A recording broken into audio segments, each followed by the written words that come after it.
민족 고유의 명절인 설날이 올해는 묘하게도 주일과 겹쳤습니다.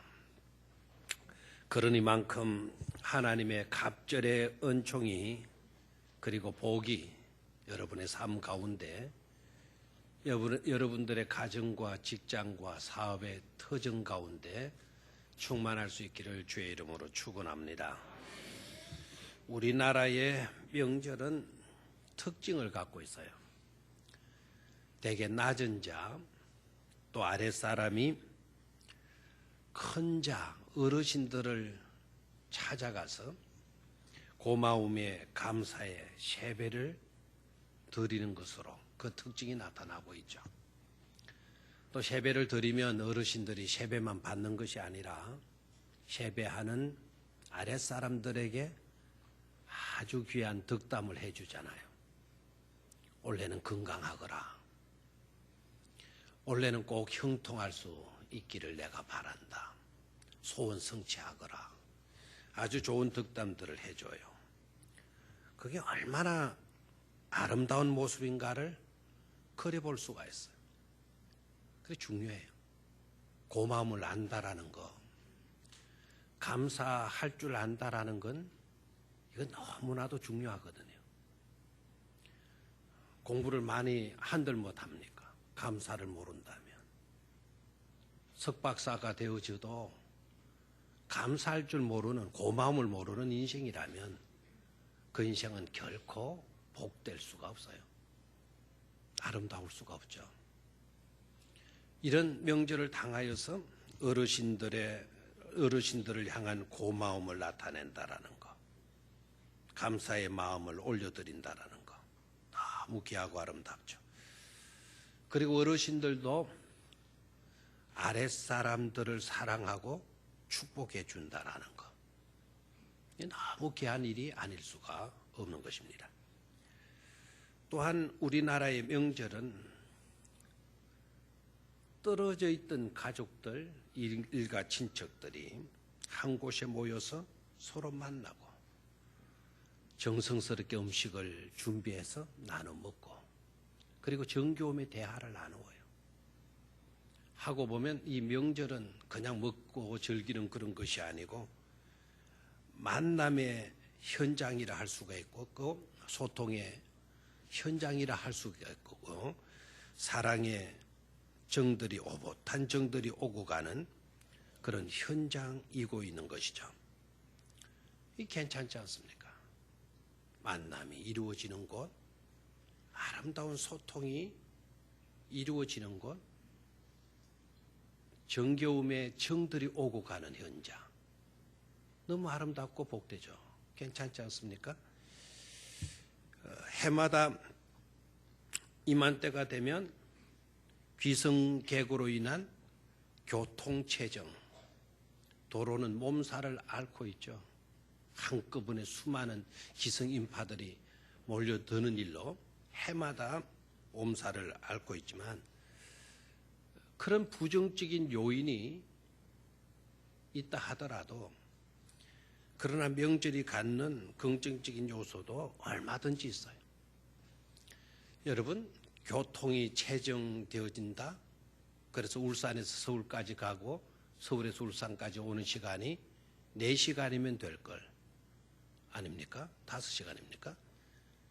정속으로 달리는 고속버스가 4시간 반에서 5시간.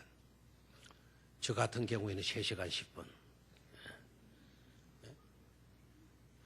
그래 밖에 걸리지 않는 시간이 7시간, 8시간, 10시간이 되면 짜증도 나고 신경질도 나겠죠. 명절 때 그래요. 명절 때.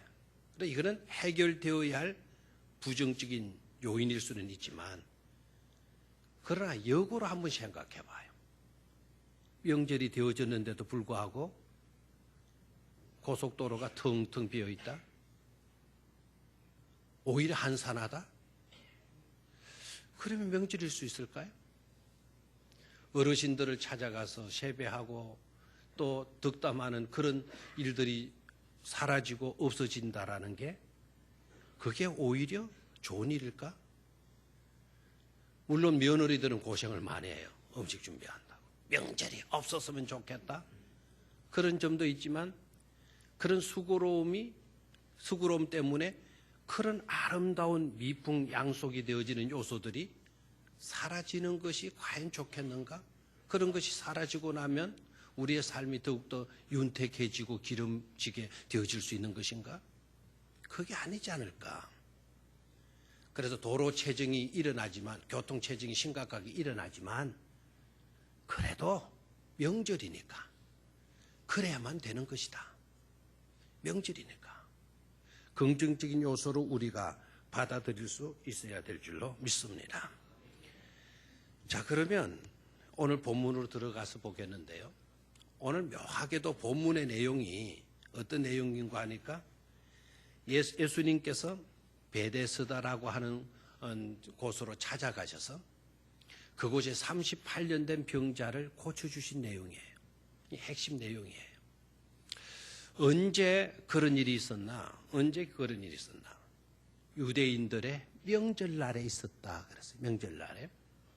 그리고 뒷부분의 내용을 보면 그 38년 된 병자를 고쳐주신 그 시점이 언제인가? 명절날이었는데 그 명절날이 바로 어떤 날이었는가 하니까 안식일이었다. 오늘 우리로 말하면 놀라운 기적이 베풀어졌었고 그 기적이 일어난 때가 명절날이었고 오늘 우리의 개념으로 보면 그 안식일이 언제예요? 오늘 주일이란 말이에요. 오늘 사건과 일치되어지고 있는 것을 볼 수가 있죠. 자, 어느 장소에서 일어났다 그랬어요? 베데스다라고 하는 장소에서 일어났다. 베데스다. 내 친구는 요양병원을 하나 차렸는데 요양병원의 이름을 베데스다라 이렇게 지었어요. 베데스다 요양병원. 우리 교회 권장로님, 아니 권장님은 아니고 내가 역으로 생각했네요. 뭐가 헷갈리네요. 조나무 장로님의 부친이 그 요양병원에 계셔요. 베데스다라는 이름을 붙였어요. 그 목사님은. 그 베데스다라고 하는 이름의 뜻은 여러분이 잘 아시다시피 무슨 집이다? 자비의 집이다. 우리나라도 그러잖아요. 어떤 것 하나 차리면 희망의 집이라든지 뭐 사랑의 집이라든지 평화의 집이라든지 이런 이름으로 짓잖아요. 그걸 히브리 말로는 베데스다라고 하는 이름으로 부른 거예요. 그 베데스다는 우리나라의 뜻으로 생각하면 자비의 집입니다. 왜 자비의 집이라고 하는 이름을 붙였을까? 여러 가지 추정해 볼 수 있는 사실이 있습니다. 그 이름이 좋다 보니까 먼저 그런 이름을 지을 수 있겠다. 그런 생각도 들고요. 그 자비의 집에는 수많은 병자들이 요행을 바라고 모여 있었다 그랬어요. 그 요행이라고 하는 것은 여러분 성경을 읽어보시고 많은 설교를 들으신 분들은 잘 아시겠죠. 전설의 그 못에 1년에 한 번 물이 동하는데 어떤 전설의 내용이 있는가 하니까 그 물이 동할 때 제일 먼저 들어간 사람은 어떻게 된다? 고침을 받게 된다라고 하는 전설이 있는 거예요. 이건 어디까지는 전설이에요. 그러니까 서로 들어가려고 거기만 들어가면 내가 먼저 들어가면 나을 수가 있으니까 그 요행을 바라고 너도 나도 물치의 병들을 주로 앓고 있는 사람들이 그곳으로 모이는 것이죠. 그러다 보니까 그 동네, 그 장소는 어떤 장소가 되어졌겠어요? 아마 여기저기에서 아이고 죽겠다, 아야, 아이고 하는 이런 신음소리, 고통의 신음소리로 메아리치고 있었을 거란 말이에요. 여러분 중환자실에 들어가 보신 분 알죠? 여기서 아이고야, 저기서 아이고 죽겠다. 어떤 때는 막 울기도 하고 중환자실에만 가도 그러잖아요. 수많은 병자들이 모여있는 그런 곳이다 보니까 처절한 신음소리가 여기저기에서 터져나오는 메아리치 울리고 있는 그런 장소였을 것입니다.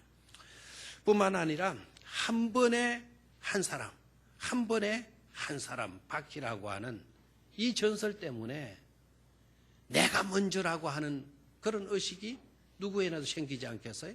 그러다 보니까 생존 경쟁으로 인한 살부라는 곳이 바로 베데스다였을 것이다. 그러다 보니까 그런 곳이다 보니까 제일 필요한 것이 무엇일까 생각해 봐요. 사람들마다 저 살벌하게 살고 있는 저들, 엄청난 고통으로 신음하고 있는 저들에게 가장 필요한 것이 바로 뭘까? 그건 아마 자비일 거다. 자비와 긍휼일 거다. 그래서 자비와 긍휼이 가장 필요로 하는 곳이기에 베데스다라고 하는 이름을 붙였을 수도 있다 이 말이에요. 여러분, 우리가 지금 공산치하 속에 있다고 한다면, 수많은 억압과 눌림 속에서 압제를 당하고 고통 가운데 있다고 한다면 우리에게 가장 필요한 게 바로 뭘까요? 평화이지 않겠어요? 자유이지 않겠어요? 바로 이 베데스다라고 하는 현장 속에 가장 요구되어지고 있는 것은 바로 자비였을 것이다. 그래서 베데스다라고 하는 이름을 붙일 수가 있다 이 말이에요. 그런가 하면 그곳은 이미부터 정반대의 아름다운 일들이 일어나고 있는 현장일 수도 있다. 그거는 복지 혜택이 베풀어지고 있는 그런 현장이지 않았을까라는 거예요. 복지 혜택이 잘 베풀어지고 있는 현장이 이 베데스다였을 것이다. 만약에 복지 혜택이 정부로부터 주어지는 곳이 아니었다고 한다면 정말 따뜻한 시민들, 따뜻한 주민들의 그 가슴이 이곳을 찾게 만들고 그들의 마음이 이곳으로 쏠리고 그들의 시선이 이곳을 향하고 있었고 그들의 발걸음이 이곳으로 와 닿고 있었던 그런 곳이 아니었을까. 그런 내용은 본문에 없어요. 그래서 우리가 이런 사실들을 그냥 성경을 맹목적으로 읽고 지나가면 놓치고 말죠. 여러분, 38년 된 병자, 이 병자의 형편을 한번 생각해 봐요. 이 병자가 움직일 수 있었다 그랬어요? 움직일 수 있었다 그랬어요? 없었다. 누워 있었다. 예수님이 보셨을 때 누워 있었고 병이 오래되어 있는 것을 예수님 직감적으로 아셨다 그랬어요. 오래된 것을 아시고 보시고 아시고, 그리고 그에게 말씀하셨어요. 네가 낫고 싶으냐? 낫고자 하느냐? 손을 물으셨고, 낫고 싶습니다라는 말을 직접적으로 못하는 그의 쓰라린 가슴, 수없이 노력했지만 수없이 바라봤지만 현실적으로 이루어지지 않으니까 나를 무리동할 때 넣어주는 사람이 없나이다. 낫고 싶지만 나의 형편은 절망적이었습니다 라는 이야기를 했을 때 우리 주님이 뭐라 그래요? 일어나 네 자리를 들고 걸어가라. 일어나 네 자리를 들고 가라고 말씀을 해주셔요. 근데 그 말씀이 떨어지자마자 이 병자는 어떻게 됐어요? 벌떡 일어나서 자리를 들고 돌아갈 수 있었다는 것이죠. 자, 그러면 보십시오. 이제는 예수님이 고쳐주셔서 자기 자리를 들고 걸어갈 수 있었지만 38년 동안 어떻게 살아왔겠어요? 어떻게 지내왔을까요? 거동이 불편해요. 움직일 수가 없어요. 생계수단 없어요. 누구의 도움으로? 아마 누군가의 도움이 있었기 때문에 이 사람이 38년 동안 이곳에서 요행을 바라고 머물고 있었다는 것 아니겠어요? 그렇다면 그 도움은 두 가지로 생각할 수가 있죠. 하나는 복지 혜택 때문에, 정부의 복지 혜택 때문에. 두 번째로는 따뜻한 가슴을 가진 사람들의 관심 때문에, 그네들의 돌봄 때문에 작은 자들의 벗이 되어지고 있는 그런 고마운 이웃들 때문에 이 사람들이 그곳에서 요행을 바라고, 그나마도 요행을 바라고 그곳에서 살아갈 수가 있었지 않았겠느냐. 계속적으로 지속적으로 끊어지지 않고 있었던 것이 있다. 그것은 바로 뭡니까? 따뜻한 마음을 가진, 가슴을 가진 사람들의 발걸음이 끊어지지 않고 있었다. 그네들의 돌봄이 식어지지 않고 있었다. 그렇다면 그곳은 바로 어떤 곳이 되겠어요? 자비의 집이 되어지는 것이죠. 그래서 자비의 집이라고 하는 이름이 붙여졌을 가능성도 얼마든지 있다라고 하는 것이죠. 그렇다면 이 본문에서 우리에게 주고자 하는 메시지는 바로 뭘까요? 복지가 그래서 중요한 거다. 그래서 앞으로는 정부는 복지 혜택을 줄 수 있어야 된다. 복지 정책을 잘 펼 수 있어야 된다. 이것을 우리에게 말해주고 있는 것일까요? 자기 박 대통령 후보자께서는 취임하면 복지 개통에 철저해서 이런 불쌍한 사람, 이런 어려운 사람들을 도울 수 있어야 된다? 그런 메시지를 우리에게 던져주고 있을까요? 물론 책임자들에게는 그런 메시지도 이 본문을 통해서 들을 수 있어야 될 줄로 믿습니다. 또한 우리 모두에게 주시는 메시지, 이런 것일 수도 있죠. 소외된 곳을 절대로 외면하지 말아라. 불쌍한 사람, 처절한 고통의 신음소리가 끊이지 아니하는 그런 곳일수록 예수 믿는 너희들은 관심을 가져라. 따뜻한 가슴을 가지고 그들을 돌보고 그들에게 사랑의 손길을 줄 수 있는 작은 자들의 벗이 되어주라. 우린 그들의 희망이 되어줘야 된다. 너희들은 적어도 그래야 된다.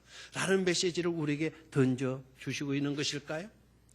물론 우리 교회의 성도들을 향하여 그런 메시지도 오늘 이 본문은 우리에게 주시고 계신 줄로 믿습니다. 그런 메시지도 들을 수 있어야 돼요.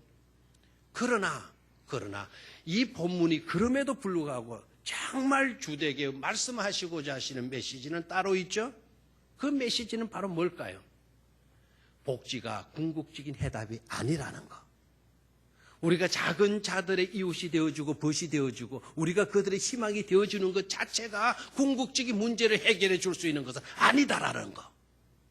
복지가 중요해요. 따뜻한 가슴을 가지고 그들을 찾아가고 그들의 희망이 되어주는 것 다 중요한 일이에요.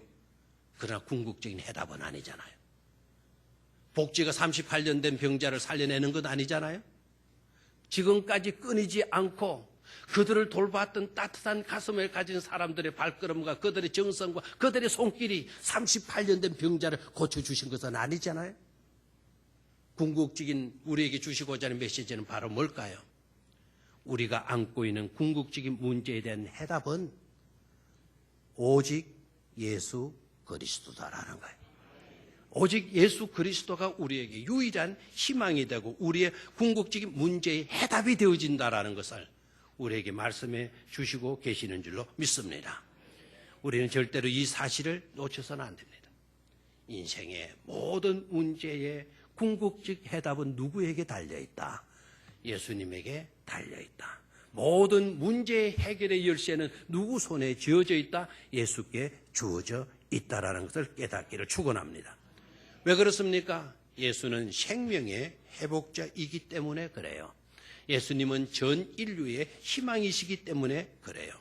예수님이 곧 복지인 줄로 믿습니다. 예수 안에 곧 행복이, 모든 행복이 들어있는 줄로 믿습니다. 예수님의 근시 안에 인간이 안고 있는 모든 고통과 절망과 어둠의 그림자들은 다 몰아내지고 사라지게 되기 때문에 그렇습니다. 이번 명절 주일날 이런 예수를 꼭 만나기를, 그래서 이런 은혜와 축복과 모든 문제에 대한 해결을 받으실 수 있기를 주의 이름으로 축원합니다. 두 번째로 베데스다를 찾아가신 예수님. 베데스다를 찾아가셨다라는 것은 이상한 귀향이에요. 이상해요. 그 귀향이. 고향 찾아가신 게 정말 이상하다라는 거죠.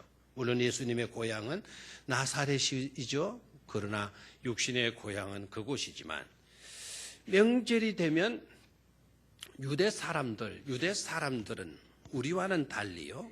우리는 명절이 되면 고향을 찾아가잖아요. 주로 대다수 고향을 찾아가지만 유대인들은 명절이 되면 우리와는 달리 예루살렘 성전으로 간단 말이에요. 명절이 되면 어디로 간다? 예루살렘 성전으로 가요. 이게 특이한 점이에요. 우리는 고향 찾아가지만 유대인들은 꼭 명절이 되면 성전으로 가죠. 그런데 예수님을 보시면 성전에 예수님이 명절날 올라가시기는 했어요. 성전으로 예루살렘으로 가시긴 했는데, 그런데 어쩌자고 이번 명절에는 그날이 또 안식일이기도 했는데, 주일이기도 했는데, 우리로 말하면 주일이기도 했는데 성전에 가셔서 예배를 드려야 될 텐데, 특이하게도 예수님은 예루살렘 성 밖으로 가셨어요. 예루살렘의 성 밖으로 가셨다라는 건 성전 바깥으로, 성 바깥으로 나가셨어요. 어디로 가셨다는 겁니까? 그곳이 인근하고 있는 베데스다 연못가로 가셨다라는 거예요. 명절날 높으신 분이, 크신 분이 낫고 병든 자를 찾아가신 거예요. 하고 보면 이것은 너무나도 이상한 귀향이지 않습니까? 너무나도 이상한 귀향이에요. 예수님은 명절날 이상한 귀향을 하셨는데요. 그 귀향을 하셔서 어떤 일을 하셨느냐? 긍휼을 그토록 필요로 하는 단절과 소외된 그곳, 소외된 사람을 만나시잖아요. 38년 된 병자를 보셔요. 이 병자는 38년 동안 늘 경쟁에서 밀려난 사람이에요. 낙방한 사람이에요. 낙방한 사람. 그 사람을 찾아가셔요. 그리고 그가 오랜 병으로 시달리고 있었다라는 것을 보시고요. 그 누운 것을 보시고 병이 심한 것도 아시고 그리고 말씀해 주셨다는 것이죠. 저는 이 구절을 읽는 가운데 일어나 네 자리를 들고 걸어가라 라는 이 말씀도 가슴이 뭉클했지만 그러나 그 말씀으로 가슴이 뭉클하기 이전에 더 놀라운 가슴 찡한 감동을 느껴서요. 그것은 예수께서 그 누운 것을 보시고 예수께서 그 누운 것을 보시고 제가 그 관계 읽다가 너무 감격스러워가지고 얼마나 너무 좋다 해가지고 확 집어 당겼는데 그러면 여기 나왔습니다. 이제 오늘 여기 와서 보니 이게 날아가 버리고 없어가지고 이게 없이 제가 지금 2부 때는 했는데 이게 쭉 째져 버렸어요. 오늘 나와서 다행이네요. 그 앞으로 가서 한번 봐요. 6절 1절 6절 찾았습니까? 예수께서 그 누운 것을 보시고 병이 벌써 오래된 줄 아시고 이르시되 네가 낫고자 하느냐. 어떤 구실에 와서 닿겠어요? 예수께서 그 누운 것을 보시고 이게 찡하다. 예수님께서 그 누운 것을 보시고 병이 벌써 오래된 줄 아시고 이랬다면 우리는 얼굴이 돌아가요. 상태가 너무 악하거든요. 38년 된 병자거든요. 그리고 누워서 지냈거든요. 목욕을 제대로 했겠어요? 옷을 제대로 입었겠어요? 제대로 음식을 영양가 있는 음식을 먹었겠어요? 몰골은 피골이 상접해 있었을 거예요. 눈은 손가락 2마디가 들어갈수록 쑥 들어가 있었을 거예요. 그의 얼굴은 새까맣게 타 있었어요. 그의 몸에는 온갖 냄새가 나고 있었을 거예요. 그런데 예수님은 그를 보시는 거예요. 그리고 오래된 것을 아시고 그냥 외면하신 것이 아니고 네가 낫고자 하느냐.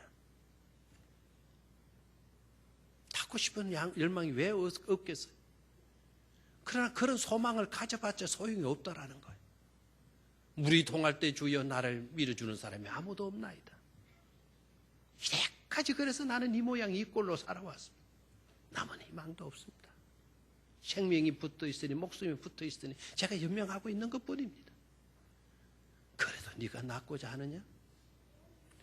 낫고 싶습니다라고 직접적으로 말하지 못하는 이 사람을 향하여 내가 너에게 이르는데 내가 너에게 말한다. 일어나 네 자리를 들고 걸어가도록 해라. 그를 보시는 데서 시작됐어요. 그를 보시고. 저는 이게 이 세상에서 가장 아름다운 모습이 아닐까. 38년 된 병자는 자기에게 말을 걸어주는 그 예수님을 바라보고 계시고 사랑 때문에 이 땅에 오신 하나님은 사랑이시라.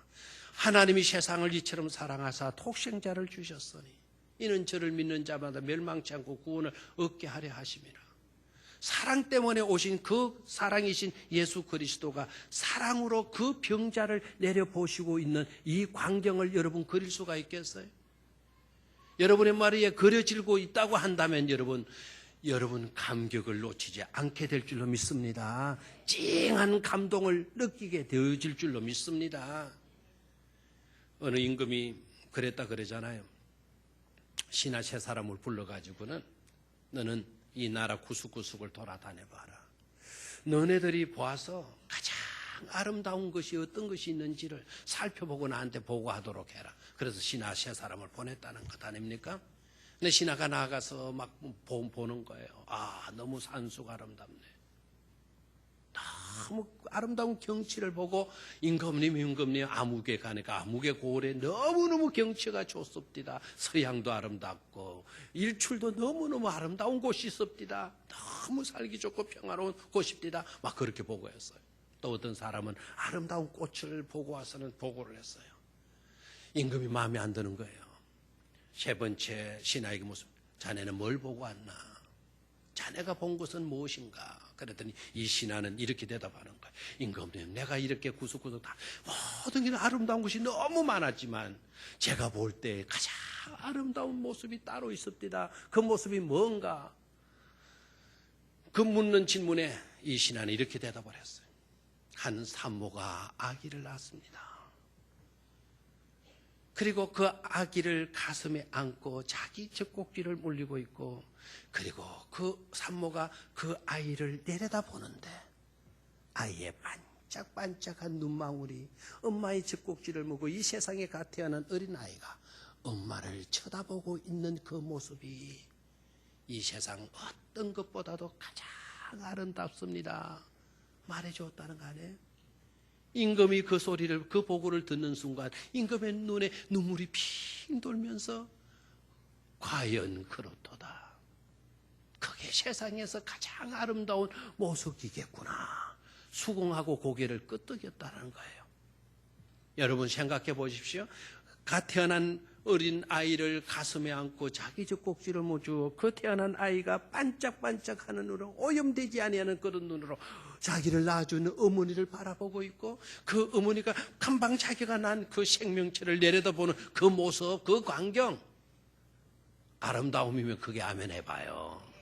아름답지 못하면 안 해도 돼요. 저는 그 아름다움 못지않은 아름다움이 바로 오늘 이 현장 속에 나타나고 있는 줄로 믿습니다. 사랑이신 하나님이 이 땅에 오시고 정말 죄인을 구원하러 오신 그분이 자기 눈앞에 비춰지고 있는 이 가련한 인생을 내려다보고 있고, 이 가련한 인생은 남다르게 자기를 대해주고 자기에게 말 걸어주고 자기에게 일어나 걸어가라고 말씀해 주시는 능력의 주님을 바라보고 있는 그 모습을 생각해 봐요. 이런 곳에 기적은 일어날 줄로 믿습니다. 이런 아름다운 모습들은 우리가 항상 지내야 되고 감당해야 될 줄로 믿습니다. 예수님께서 이상한 귀향을 하셔서 해주신 일이 뭡니까? 보시고 그리고 아시고 말씀해 주셨어요.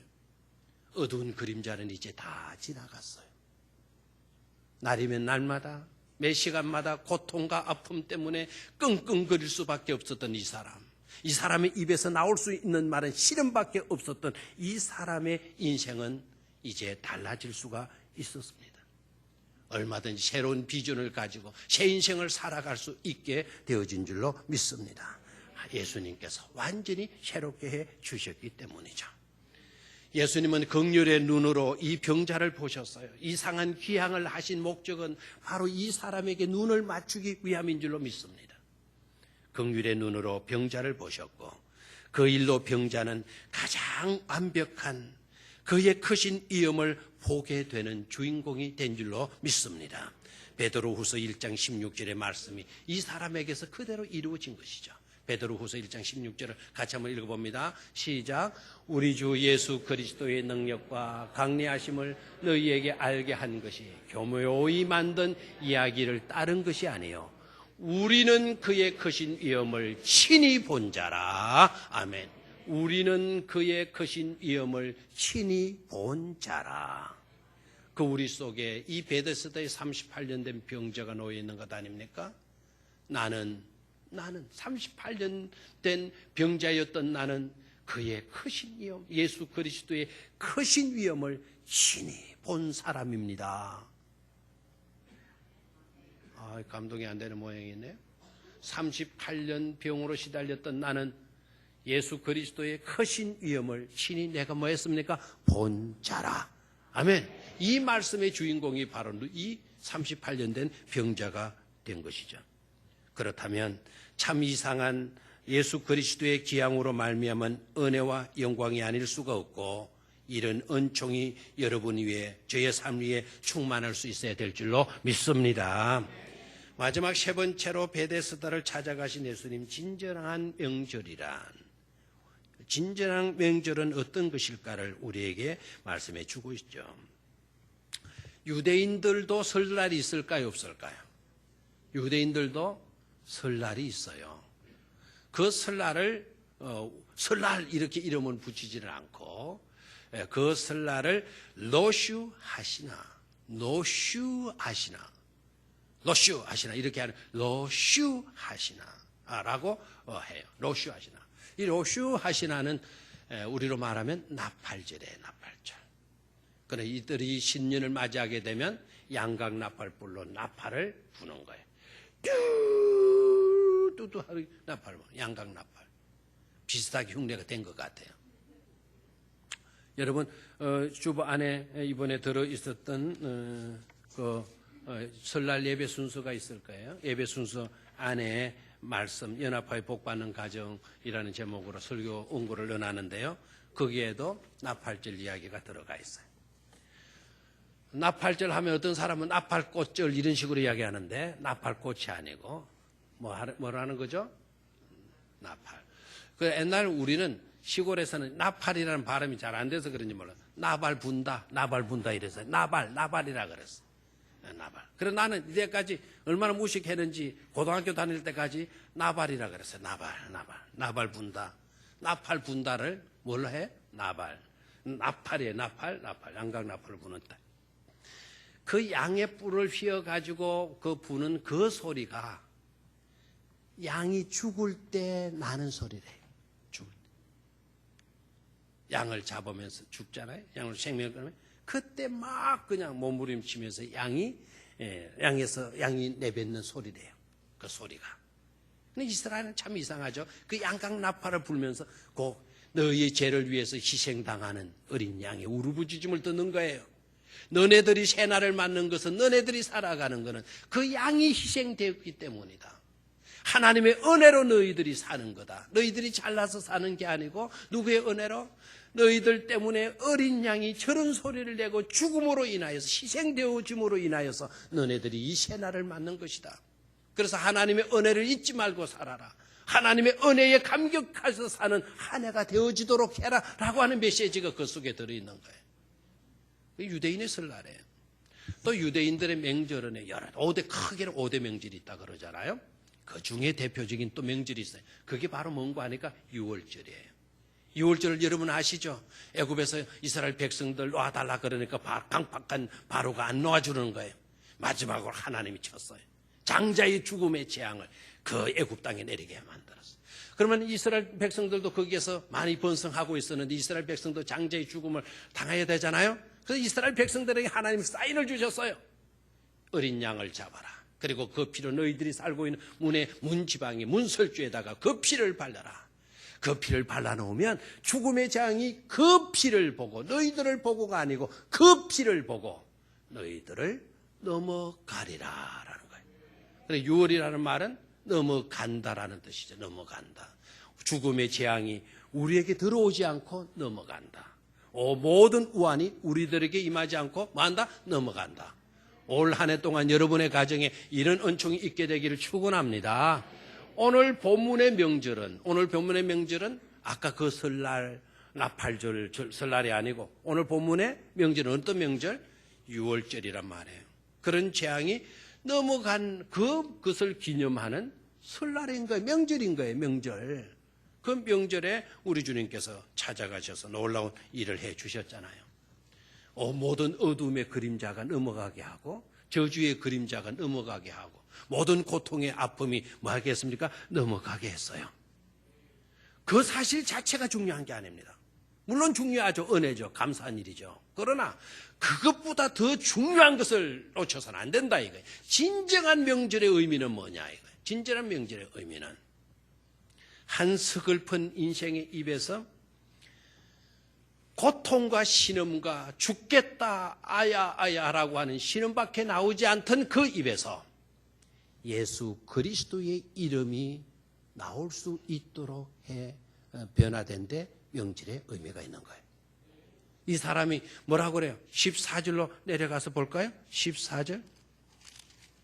14절 찾았습니까? 그 후에 누가 너를 고쳐 주었느냐? 라고 물었죠. 그랬더니 이 사람이 누구라 대답을 하죠? 그 밑으로 내려가서 몇 절입니까? 15절이네요. 시작. 그 사람이 유대인들에게 가서 자기를 고친 이는 예수라 하니라. 아멘. 이게 갖는 의미가 이게 명절의 중요한 의미예요. 이게 고통에 밖에 신음 밖에 나오지 않던 입이었잖아요. 아야 죽겠다라고 하는 이 말밖에 나오지 않던 입이었잖아요. 회의적인 말밖에 나오지 않았잖아요. 무리동하지만 아무도 나를 넣어주는 사람이 없다. 회의적인 그와 같은 말밖에 하지 못하던 입이었잖아요. 그런데 어떻게 됐습니까? 그 입에서 누구의 이름이 나오게 됐나요? 예수 그리스도의 이름이 나오게 된 거예요. 아멘입니까? 이게 명절로 인한 은혜이죠. 그 다음에 성전 밖의 인생이 성전 안 인생으로 달라진 거예요. 뭐 때문에? 명절로 인하여서. 자, 이 사람이 어디에 있었습니까? 14절입니다. 14절 시작. 그 후에 예수께서 성전에서 그 사람을 만나사 이르시되. 이 사람이 어디 와 있는 겁니까 지금? 이 사람이 옛날에 성전에 있었어요? 성전에 못 돌아요. 성 안에도 못 돌아요. 그래서 성 바깥에 있었어요. 왜? 신체 장애를 안고 있었기 때문에. 병들어 있었기 때문에. 성전 안에 못 돌아 있어요. 명절로 인하여서 이 사람이 어느 인생이 됐어요? 성전 바깥 인생이 성전 안 인생이 되었다 이 말입니다.